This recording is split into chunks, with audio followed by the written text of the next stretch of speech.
খুব বেশি টাকা আপনাদের খরচ করাবো না, কারণ টাকার মূল্য আমি জানি। তো মাত্র 13 থেকে 14,000 টাকা আপনাকে ইনভেস্ট করতে হবে। তার বদলে একটা দুর্ধর্ষ ব্র্যান্ডের প্রোডাক্ট পাবেন, বিশ্বস্ত ব্র্যান্ড, আফটার সেল সার্ভিস ভালো, ভালো গেমিং পারফরমেন্স দেবে, ক্যামেরাও আপনাকে দুর্ধর্ষ দেবে, ব্যাটারি ব্যাকআপও আপনাকে দুর্ধর্ষ দেবে। নেবেন সেই স্মার্টফোনটা? অবশ্যই বলবো এই ভিডিওতে সেই ব্র্যান্ড এবং স্মার্টফোনটির ব্যাপারে, এবং কবে আসছে, কত দামে আসছে, স্পেসিফিকেশন নিয়ে আমি আরেকবার আপনাদের সুমনদা। তো চলুন করবো না আর দেরি, শুরু করি তাড়াতাড়ি। ব্র্যান্ড হলো স্যামসাং এবং আপকামিং ফোনটি হলো স্যামসাং A14। দাঁড়ান, হ্যাঁ ঠিক ধরেছেন, A13 আপগ্রেডেশন। তবে A14 দুটি ভ্যারিয়েন্ট আসবে, একটা 4G, একটা 5G। তবে 5G সম্পর্কে শুধু আমরা প্রসেসরটা জেনেছি, আর A14 সম্পর্কে সব কিছুই জেনেছি।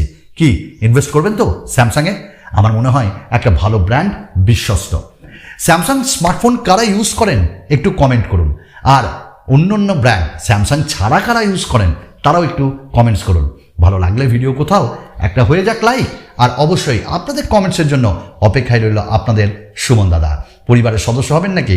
হলে দারুণ মিষ্টি খাওয়াবো। চলুন, স্যামসাং গ্যালাক্সি A14 ফোনটির ব্যাটারি আউট হয়ে গেছে, ফোনটির স্পেসিফিকেশন চলে এসছে, লঞ্চ ডেটও চলে এসছে।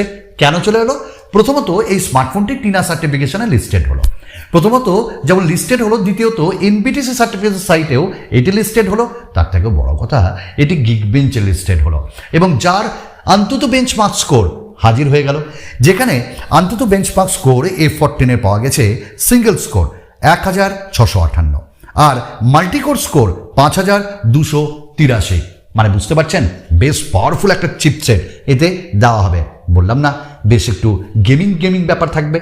তো ফোনটি হলো A14, আসছে নভেম্বরে, এবং A14 5G সেটা আসবে ডিসেম্বরে। তো A14 5G যেটা, সেটার যদি আমি একটাই চিপসেট বলি যেটা এখন ঘোরাঘুরি করছে চারিদিকে, মিডিয়াটেক ডাইমেনসিটি 810, দ্যাটস ইট। তাছাড়া প্রায় সব কিছুই এক থাকবে। আমরা কথা বলবো A14 4G সম্পর্কে। ফোনটির যদি আপনি ব্যাক থেকে দেখেন, ইয়েস পলিকার্বনেট এবং সাইড ফ্রেম এবং পলিকার্বনেটই থাকবে, যদিও স্যামসাং এটাকে বলে গ্লাস্টিক ডিজাইন। একটু চকচকে তকতকে ঝকঝকে থাকবে, এবং ক্যামেরা থাকবে 3টে। স্যামসাংয়ের লোগো, সাইডে ফিঙ্গারপ্রিন্ট স্ক্যানার, এবং এই স্মার্টফোনটিতে আমরা প্রত্যেকটি সেন্সারও পেয়ে যাব। USB Type-C পোর্টও পাবো। বেশ ভালো, হালকা, ব্যাটারি বেশি তবুও হালকা লাগবে। মানে ওয়েট ডিস্ট্রিবিউশনটা স্যামসাং ভালোই করেছে এই স্মার্টফোনটায়। কথা বলিনি একটু ডিসপ্লে নিয়ে? আমরা দেখেছি যে স্যামসাং কিন্তু বেশিরভাগ একটু ওয়াটার ড্রপ নচ এইগুলো ব্যবহার করছিল এই বাজেটের মধ্যে। শুধু স্যামসাং কেন, প্রায় সকল ব্র্যান্ডই কিন্তু এগুলো করে। তো এখানে প্রথমবার স্যামসাং কিন্তু একটু ডিসপ্লে বড় দিল এবং একটা ইউসেপ নচ ইউজ করলো। আমার মনে হয় ওয়াটার ড্রপ নচের থেকে ইউসেপ নচ অনেক বেটার। আচ্ছা বলুন তো, আপনাদের মধ্যে কাদের মনে হয় যে সুমনদা ঠিক হচ্ছে? তো আপনারা বলবেন যে ইউসেপ নচ ভালো না ওয়াটার ড্রপ নচ? কমেন্ট করুন এখনই। তো ইউসেপ নচ দেওয়া হয়েছে, এবং স্যামসাং বুঝেছে যে এই রেঞ্জের মধ্যে যে ইউজার্সরা রয়েছে, বায়ার্সরা রয়েছে, তারা একটু বড় ডিসপ্লে চাই। দ্যাটস ওয়াই স্যামসাং এখানে প্রোভাইড করলো 6.8 ইঞ্চেসের একটা ডিসপ্লে। দেন HD প্লাস না, ফুল HD প্লাস প্রোভাইড করলো। শুধু একটা জায়গায় একটু মার খাওয়াচ্ছে, সেটা হলো IPS ডিসপ্লে দেওয়া হলো না, দেওয়া হলো TFT। আপনারা অনেকেই শুনেছেন PLS ডিসপ্লে, স্যামসাংয়ের টেকনোলজি আর কি। এগুলো শুনতে ভালো লাগে, কাজকর্ম ঠিকঠাক থাকে।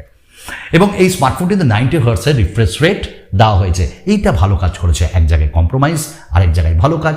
তো আপনি যখন বেশ বেশিভাবে কাজ করবেন তো বুঝতে পারবেন যে হাই রিফ্রেশ রেটের ফিলিংস একটা 60 হার্টজ থেকে কত আলাদা। শুধু তাই নয়, এখানে অটোটাও আমাদের প্রোভাইড করেছে স্যামসাং, যার জন্য আমরা ব্যাটারি ব্যাকআপটা ভালো পাবো।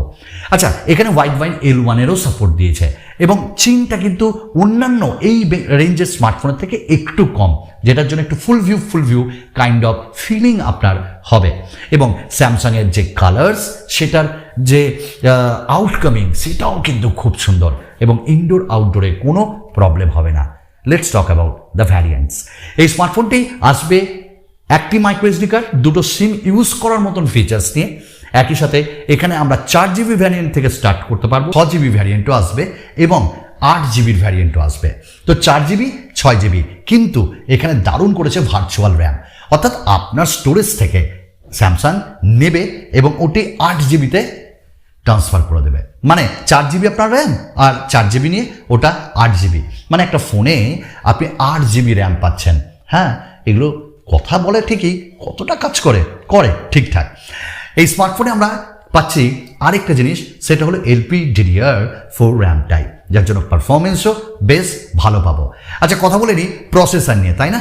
এখানে 4G যেহেতু ফোন, তো 4G প্লাস ক্যারিয়ার অ্যাগ্রিগেশনের সাপোর্টও থাকবে এবং নেটওয়ার্ক বলছে স্যামসাং ভালোই রাখা হবে। আমরা এখানে প্রসেসর পাবো মিডিয়াটেক হিলিও G88, এইটা ভালো, কোনো এক্সাইনোসের প্রসেসর এবার দেয়নি, মানে অ্যাটলিস্ট বাজেটের প্রসেসর দেয়নি।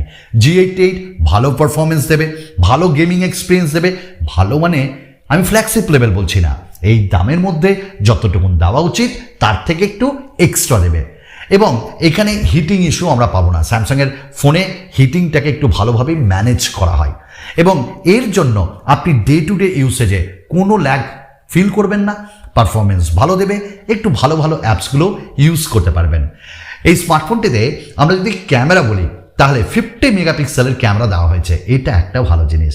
তার সঙ্গে 2 করে ম্যাক্রো অ্যান্ড ডেপথ, আর কি এক্সপেক্ট করতে পারি। সামনে এখানটায় আমরা যে ক্যামেরাটা পাবো সেটা হলো 16 মেগাপিক্সেলের সেলফি ক্যামেরা, এটা একটা চেঞ্জ। তবে অনেকে বলছে 4K ভিডিও রেকর্ডিং নাকি করা যাবে, তবে আমার একদম দৃঢ় বিশ্বাস এই দামে 4K ভিডিও রেকর্ডিং করার ফিচার স্যামসাং দেবে না। হ্যাঁ, আমরা ফুল এইচডি 60 FPS অ্যাটলিস্ট বোধহয় করতে পারবো। এবং এই স্মার্টফোনটিতে আমরা সিঙ্গল স্পিকার পাবো, সঙ্গে ডলবি সারাউন্ড সাউন্ডের অপশনও পাবো। তবে হ্যাঁ, নক সিকিউরিটি কিন্তু থাকবে না, আপনারা সবাই জানেন এই দামে থাকেও না। এবং একই সাথে আমরা এই স্মার্টফোনটিতে একটা যে ইউআই পাবো সেটা কিন্তু One UI 5 উইথ অ্যান্ড্রয়েড 13, তবে কোর ভার্সন, কারণ এই দামে অত কিছু নেবে কি করে সেই প্রসেসর। তো One UI 5 এর সেই ফিচার্সগুলো আমরা পাবো, অ্যান্ড্রয়েড 13 এর ফিচার্সগুলো পাবো এবং এই স্মার্টফোনের ফিচার্স আপনাকে লেট ডাউনও করবে না, অনেক কাস্টমাইজেশনের অপশন রয়েছে। আর এখন at that time One UI সব থেকে টপ। ব্যাটারি রয়েছে 5000 mAh, তাহলে ব্যাটারি ব্যাকআপও আপনাকে ভালো দেবে স্যামসাং এবং 1 to half days আপনি মানে ভালোভাবে চালাতে পারবেন। আর হেভি ইউজার হলে তো একদিন শিওর। ফোনটি 25 ওয়াটকে মানে ফাস্ট চার্জিংকে সাপোর্ট করে। এবার কথা হলো যে এই ফোনটিতে কি 25 ওয়াটের ফাস্ট চার্জার দেবে? আই হোপ না, 15 ওয়াটের বোধহয় ফাস্ট চার্জার দেবে স্যামসাং। তো আপনার বাড়িতে থাকলে আপনি ইউজ করতে পারবেন। এবং সাইডে ফিঙ্গারপ্রিন্ট স্ক্যানার। তো এই নিয়ে আমাদের স্যামসাংয়ের A14 4G আসছে খুব তাড়াতাড়ি।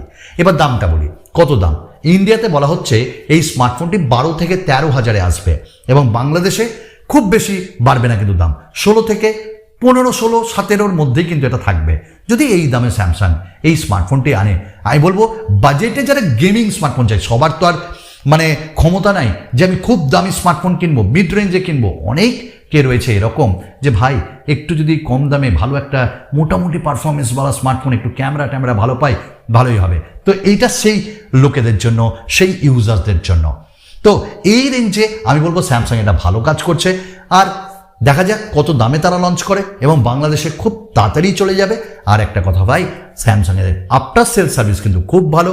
আর হ্যাঁ, ইউআই তেমন হ্যাং এখন করে না স্যামসাংয়ের, ল্যাগিনেস দেখি না, বাগস থাকে না এবং আপডেট ভালো পাওয়া যায়। একটা মেজর আপডেট আমরা এখানটাই পাবো আর 3 বছরের সিকিউরিটি আপডেটও এখানটাই পাবো। That's it. কেমন লাগলো স্মার্টফোনটা? বেশি টাকা খরচ করায়নি, এই দামে যারা কিনতে চান একটু ওয়েট করতে পারেন। বাস আজকে এইটুকুনি ছিল। আবার একটা নতুন ভিডিও নিয়ে আপনাদের সামনে খুব তাড়াতাড়ি আসবো। আমাদের এই ক্ষুদ্রতম প্রয়াসকে আপনারা আপনাদের মূল্যবান সময়কে দিয়ে দেখার জন্য সত্যি আপনাদের কাছে কৃতজ্ঞ, ধন্যবাদ জানাই। চলুন আরও একবার দেখা হবে খুব তাড়াতাড়ি। বিদায়।